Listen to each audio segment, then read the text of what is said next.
Por otra parte, ese trabajo tiene la finalidad de que ustedes vayan asimilando y expongan el resultado del estudio, digamos. Como para no olvidar. Pero como ya les dije, no tiene una mayor pretensión de que ustedes puedan hilar en un único relato o discurso todo lo que vinimos viendo, nada más. Y como digo, que no exceda las 5 páginas. Y que por otra parte, y eso también es importante, que lo hagan guardando las prescripciones de un trabajo. O sea, la manera de citar, el tamaño de la letra, bueno, eso también de la letra no importa, la cuestión es que, como hacen en algunos casos, gente grande, profesionales, que en otros cursos, que yo digo 5 páginas y me ponen letra 14 o 16 para que... No, para hacer bulto. Yo los miro y digo, no, me ponen interlínea de 2,5, cosas... No. Como diciendo, son 5 páginas. Sí, son 5 páginas. Pero... Bueno, viste, y considerando que yo fui demasiado optimista con decir que siempre éramos los mismos. Bueno, de Parménides vamos a hablar unos minutos antes de entrar en Heráclito.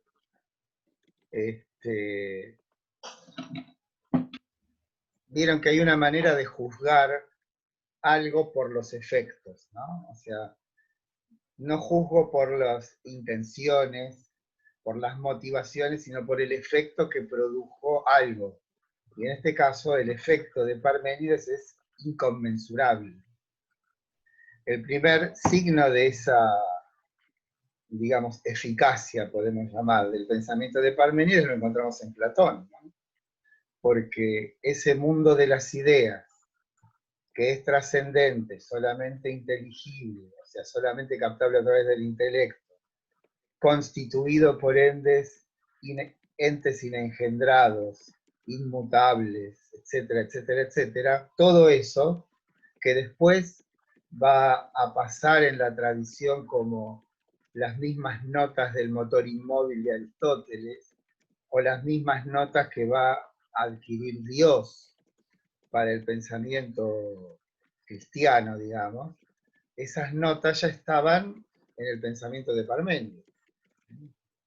Dios no cambia, lo que pasa es que la gran diferencia es que el Dios judeo-cristiano es una persona, ¿no? Un sujeto, cosa que no es el ser de Parménides, ni tampoco las ideas platónicas, ni tampoco el motor inmóvil de Aristóteles. La otra cuestión es, él, bien no sabemos cómo, porque la génesis de esos pensamientos están envueltos en el misterio, pero cuando él propone esas 3 notas que corresponden a lo que es identidad, no contradicción y tercero excluido, acaba por establecer cuáles son los fundamentos de todo pensar. O sea, cuando nosotros pensamos inexorablemente, cuando vivimos, estamos aplicando inexorablemente los 3 principios: identidad, no contradicción y tercero excluido. Y decíamos también que una suerte de resonancia inesperada para mí es que el fundamento de todo esto que llamamos la informática, la computación, está ahí. Algo es o no es. Digamos, los 2 estados del bit son encendido o apagado. Y a partir de esa combinación se da toda posibilidad de representación. O sea, o lo otro que decíamos también, es cómo es que rige el principio de identidad. Y decíamos que lo que es una ciencia está establecida en los textos de ciencia. Y en los textos de ciencia, la ciencia está establecida a través de leyes. Y las leyes no son sino juicios. Y cuando nosotros hacemos, digamos, una descripción del comportamiento de un científico que investiga algo, lo que está buscando siempre es en realidad una legalidad única, una identidad. O sea, cómo en el trasfondo de los fenómenos, que en apariencia es algo que es ajeno al orden que establece o instaura Parménides, sin embargo, en la actividad científica o la actividad que busca la verdad, lo que se buscan son identidades. Entonces, a eso me refiero con la fecundidad de esto pensado, como si él lo hubiese expresado de una vez y para siempre bien. El pensamiento se rige por estos principios, ¿no? Más allá de Hegel, más allá de las desconstrucciones varias, y bueno, de los pensamientos que intentan sustraerse a ese principio. Fíjense que Nietzsche dijo una vez, hasta que no nos desprendamos de la gramática, seguiremos creyendo en Dios. Hay una regla, saben que hay nosotros seguimos pensando, o por lo menos expresando pensamientos, según la lógica aristotélica. Esto después lo vamos a ver con mayor profundidad, pero fíjense ustedes que cuando decimos, con Aristóteles dice, ¿dónde reside la verdad? La verdad reside en la proposición, ¿no? O sea, si decimos, bueno, ¿dónde está la verdad? En un juicio, que yo digo verde, o digo azul, o digo cielo, eso no es ni verdadero ni falso. Eso se vuelve verdadero o falso cuando enlazo dos términos a través de un verbo, como el verbo ser. Ahí es cuando podemos decir esto es verdadero o falso, ¿no? Y cuando analizamos en qué cómo es que ocurre eso, y recordamos desde la escuela primaria que una oración tiene sujeto y predicado, y si nos preguntamos cuál es el núcleo del sujeto, decimos el núcleo del sujeto es el sustantivo. Y si miramos a través de la palabra sustantivo, decimos sustantivo pareciera ser lo que sustenta. Y si nos preguntamos qué es lo sustentado por el sustantivo, no son sino los predicados, o sea, lo que se dice en el predicado de la oración. O sea, de esa lógica no podemos salir.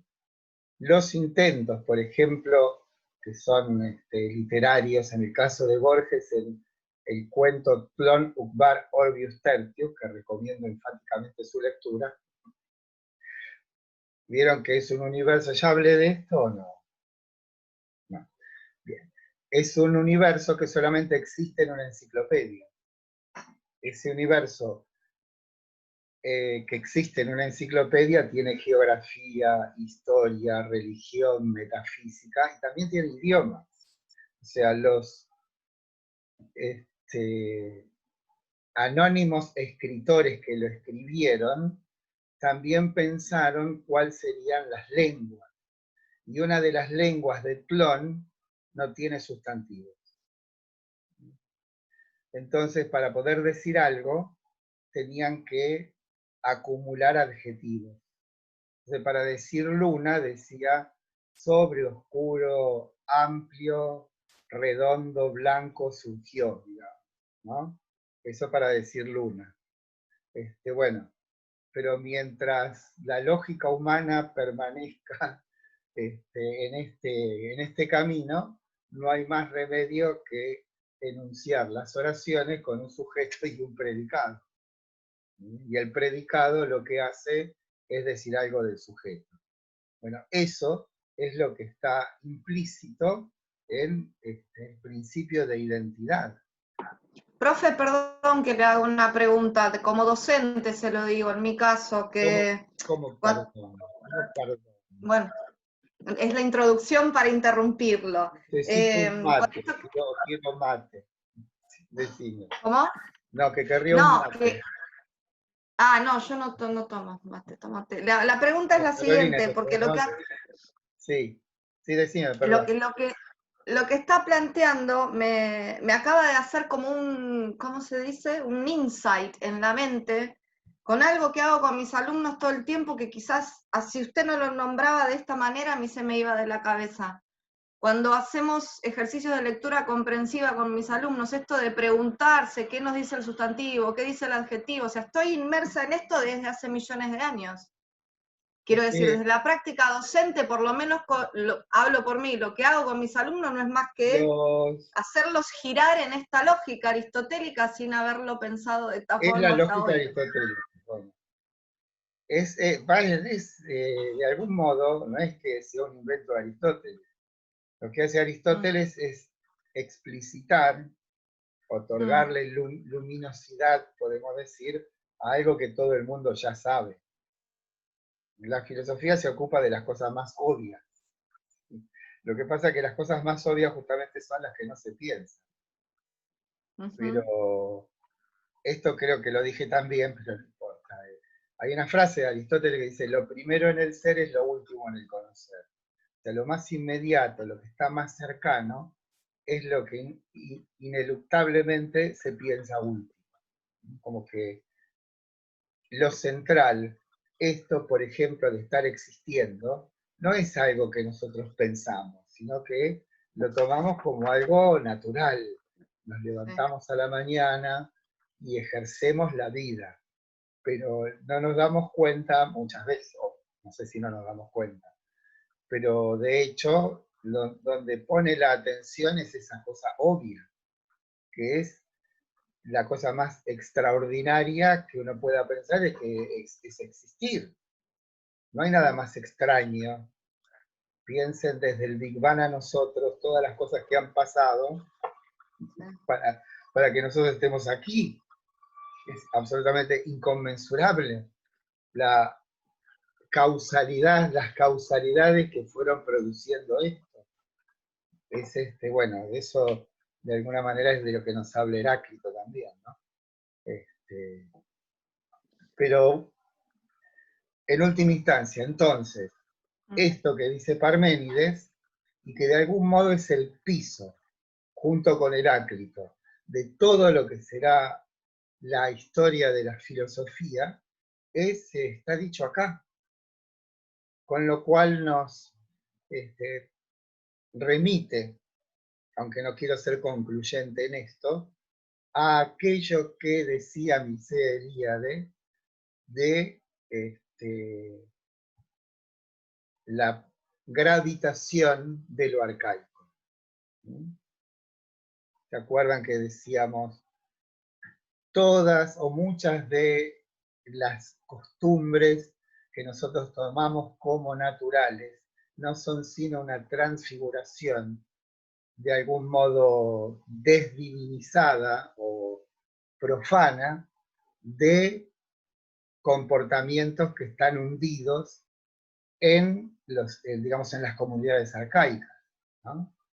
Y no me refiero, como decíamos también, a comportamientos solamente religiosos, ¿no? Hasta comer un asado tiene un significado ritual, o como Borges habla del truco, ¿no? No sé si hay un poema sobre el truco que está en Fervor de Buenos Aires. Fervor de Buenos Aires es el primer libro que escribió Borges a los 23 años. Creo que les conté que la manera de la difusión fue dejarlo en los bolsillos de los sobretodos que estaban en las peluquerías, ¿no? Y ahí en uno que se llama El Truco, dice que cuando nos ponemos a jugar al truco nos volvemos intemporales, ¿no? Porque nos ponemos a repetir este, cosas que han dicho nuestros antepasados, ¿no? Reiteramos eso. Borges dice que ese poema se lo dijo a la hermana, porque cuando se ponían a jugar al truco parecía que se olvidaban de todo, ¿no? Y Borges dice en ese poema, 40 naipes han desplazado la vida. Tiene 23 años Borges en ese momento, o menos, porque es de 1923. Ah, sí, no, tiene 23 porque nació en el 99. Bueno, a eso le podemos poner ese nombre de la contemporaneidad de lo arcaico, y sin mayor violencia podemos afirmar que eso dispuesto en el origen del pensamiento occidental por Parménides y Heráclito no ha sido sino diversa y creativamente transfigurado a lo largo de la historia del pensamiento occidental. Por eso digamos, si bien no se puede hacer una extensísima clase de Parménides sin caer en problemas de erudición, que no es nuestra idea, ¿no? En cuestiones filológicas, por ejemplo, y atenernos a interpretaciones convencionales, podemos decir, del pensamiento de Parménides, a pesar de todo eso, no podemos dejar de este, pensar el peso que tuvo. Sabe que pensar y pesar tienen la misma raíz, ¿no? Viene de esto, de sopesar. Pensar viene de ahí.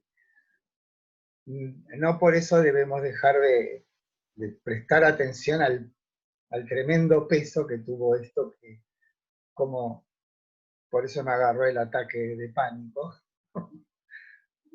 Uno se lo pone a él y dice, ¿de dónde salió esto? Porque podemos explicarlo, que las sectas filosófico-religiosas, que esto, que lo otro, todas las causas, pero que de pronto surja esto. ¿Se acuerdan cómo nació Atenea de la cabeza de Zeus? Que nació completa. Bueno, esa es la sensación que me da Parménides, digamos, como que de pronto surge esto completo. O sea,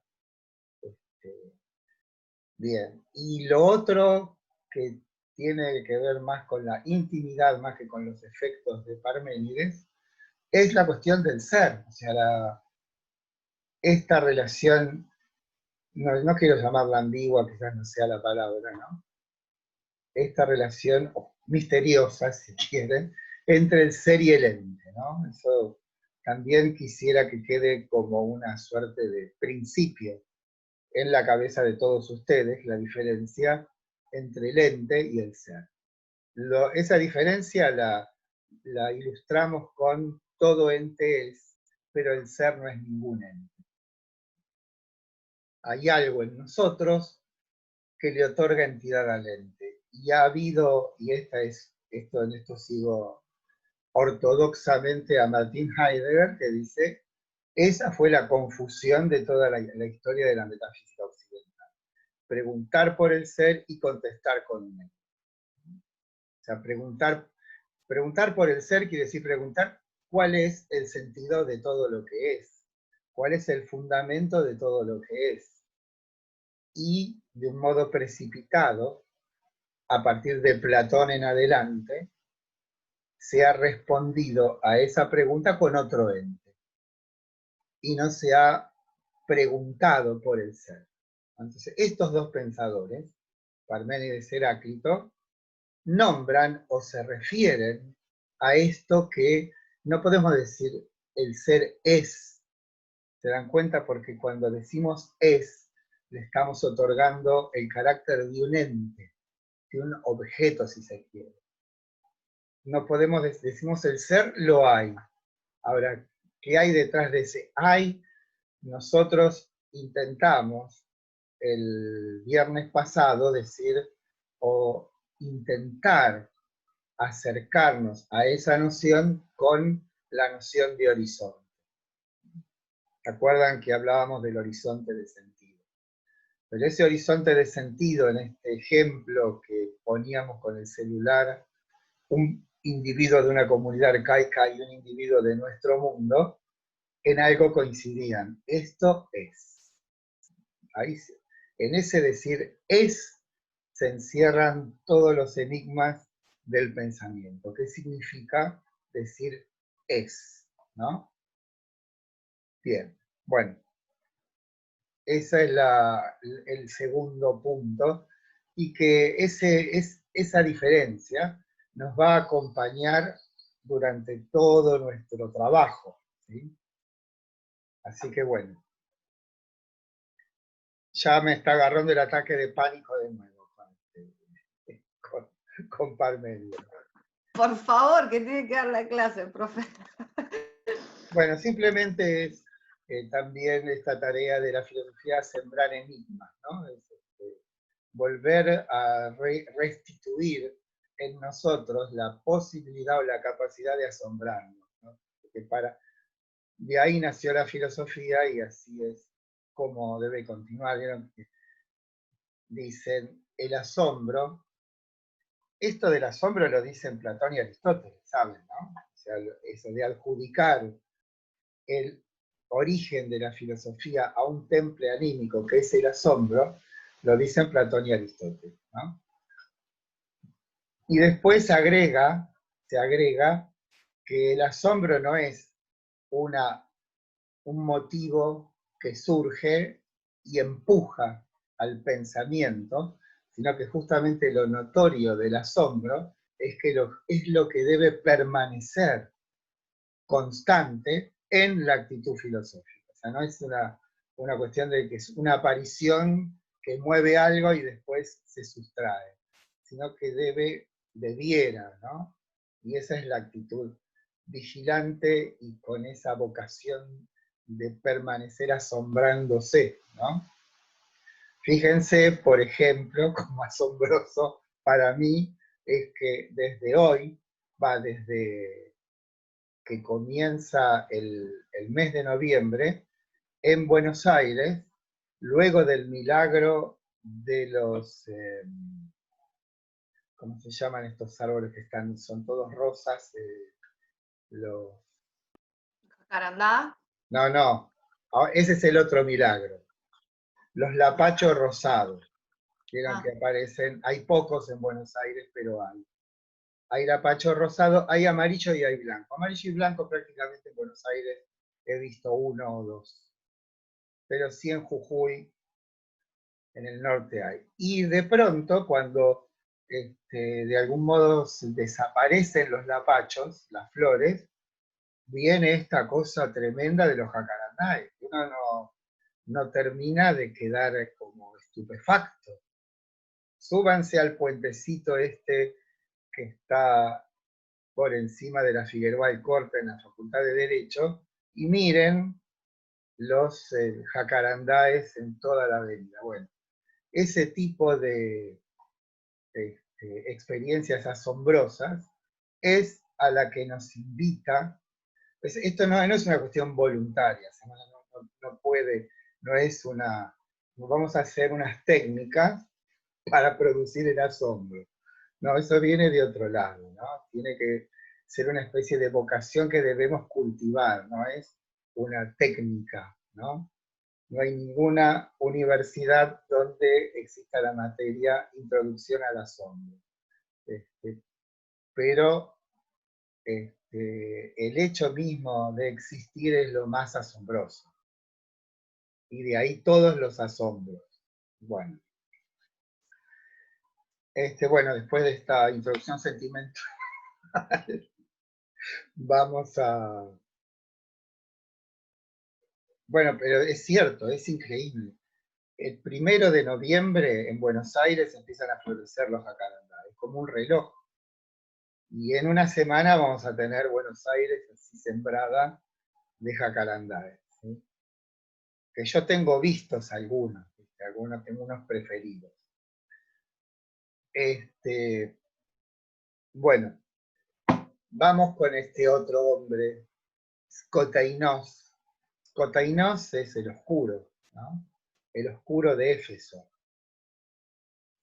Éfeso queda en el Asia Menor.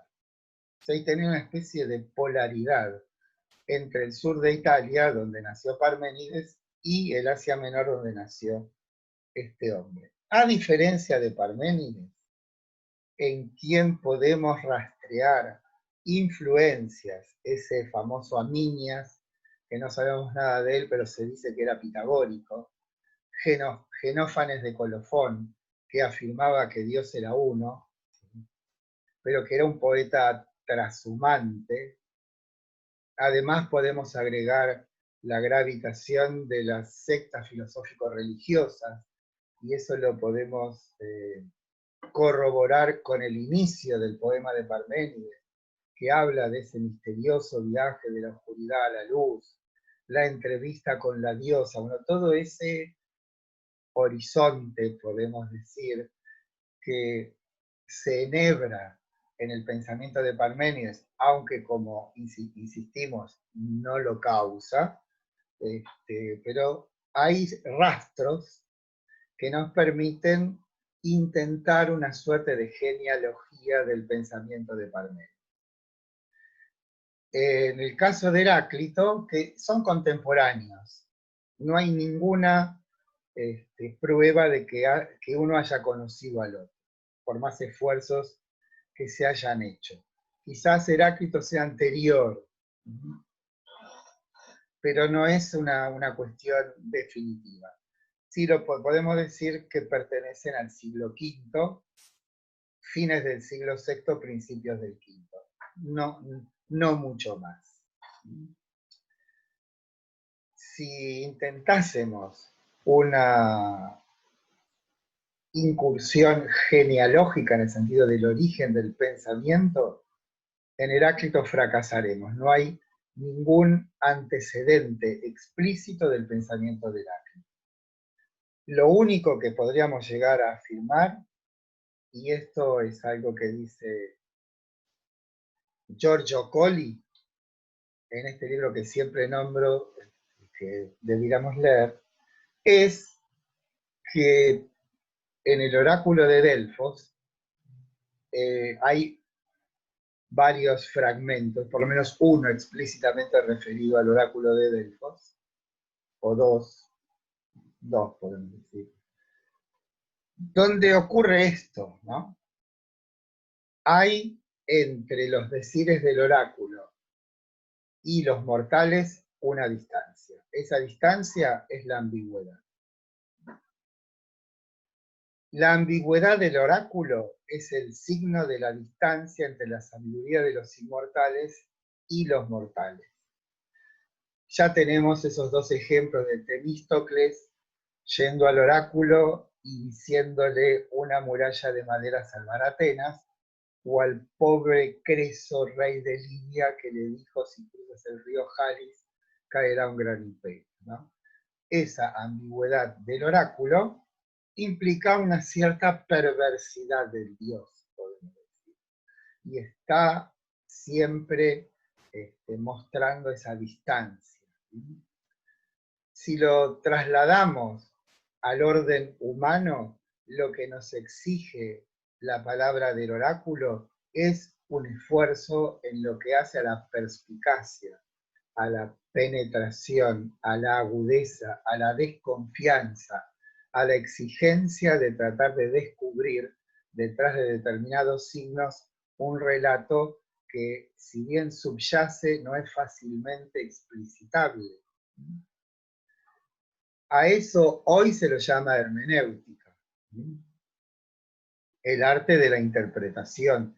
Digo arte porque no podemos llamarlo disciplina, o bueno, está entre el arte y la disciplina. No sé si se puede aprender. Hay, por supuesto, bibliotecas enteras de libros de hermenéutica. Sigue siendo de alguna manera similar a la tarea de un psicoanalista que interpreta un sueño, ¿no? Está buscando a través de signos un relato que está oculto, ¿no? Bien, entonces, si queremos descubrir o establecer algún vínculo entre Heráclito y lo que está antes de él, el más firme es el oráculo de Delfos. ¿Por qué? Porque Heráclito habla de un modo oracular casi. Y este modo oracular tiene la forma de una palabra sentenciosa. Esto es, técnicamente, Heráclito no es un filósofo, es un sabio. ¿Por qué? Porque no está, como dice el nombre filosofía, a la búsqueda del saber, sino que ya lo tiene y nos lo dice. Y nos lo dice de un modo ambiguo, ¿no? De ahí el mote del oscuro, ¿no? el oscuro de Delfos. Hay una cita de Heráclito. Vieron que Néstor Cordero no quiere usar la palabra fragmento, ¿no? Dice citas, porque no sabemos si son fragmentos o no, pero lo tradicional es llamarlo fragmentos.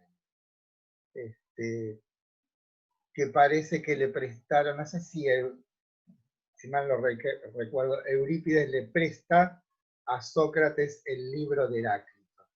Y dice, lo que entendí me parece maravilloso. Ahora, lo que no entendí, solamente podría descubrirlo un buzo de Delos. O sea, se ve que los de Delos, de la isla de Delos, eran buenos acuanautas, digamos, ¿no? Lo que no hay en el caso de Heráclito, y que sí podemos ver en el oráculo, es la perversidad. De algún modo el oráculo tiene una intención maligna muchas veces, como el caso de... o sea, la malignidad depende también de la no perspicacia de los mortales. Pero en Heráclito se encuentra esta misma relación. Hay una palabra sabia, dicha sentenciosamente, de una forma concisa, o sea, los Heráclitos, muy pocos de los fragmentos son más de 3 renglones, ¿no? Y que nos dice algo, ¿sí?